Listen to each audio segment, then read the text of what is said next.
प्रशासन और अधिवक्ताओं के बीच अभी हाल ही में प्रधानमंत्री के संसदीय क्षेत्र वाराणसी के जिला न्यायालय में एक बड़ी वारदात हुई, जिसमें एक पुलिसकर्मी को बुरी तरह पीटा गया। इस मामले में बात करने के लिए हमारे साथ प्रेम प्रकाश सर हैं, जिनसे हम जानेंगे कि पूरा मुद्दा क्या था। तो सर, अभी हाल ही में जो मुद्दा हुआ, इसमें क्या पुलिस वालों की लापरवाही थी या वकीलों की गुंडागर्दी? निश्चित रूप से ये लापरवाही यहाँ की सुरक्षा व्यवस्था में पुलिसकर्मी लगे हुए हैं उनकी है। और कल करीब 2:30-3 बजे की घटना है। हम लोग यहीं सीट पे बैठे हुए थे तो पता लगा कि एक दरोगा को कुछ लोगों ने मारपीट दिया है।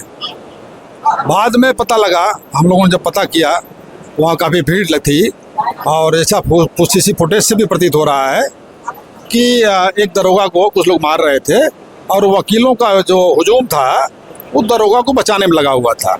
निश्चित तौर से अगर FIR वर्जन भी देखा जाए तो उसमें धारदार हथियार का प्रयोग होना बताया गया है।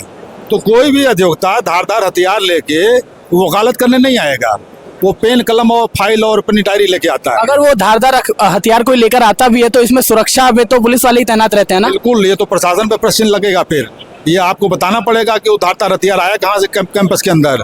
आपके जो सुरक्षा कर्मी यहाँ पे लगे हुए हैं, मेडिकल डिटेक्टर लगा हुआ है, तो उससे वो कैसे गुजर के धारदार हथियार अंदर चला गया और फिर उनको आपने चेक क्यों नहीं किया?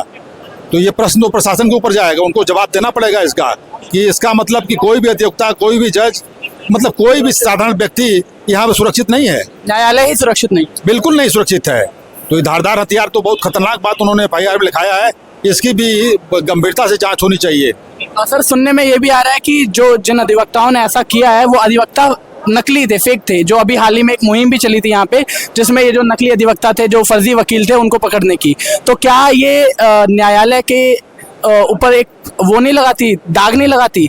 नहीं, बिल्कुल बिल्कुल। देखिए, अभी कुछ दिन पहले हमारे दोनों बार के जो पदाधिकारी हैं उनके द्वारा एक मुहिम चलाया गया था कि काली कोट पहन के कुछ लोग यहाँ पे आके इस पेशे को बदनाम कर रहे हैं और बहुत मजबूती के साथ इसका जांच पड़ताल किया जा रहा था। बार के जो नामित लोग थे, 10-11 लोग, डेली उनका वो रूटीन था।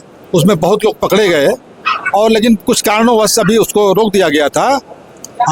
तो उसमें भी बहुत ऐसे लोग पकड़े गए थे जो काली कोट पहन के, उनके पास वकालत की डिग्री नहीं है, बार से एनरोल्ड नहीं है, लेकिन कचहरी में टहल रहे हैं वो।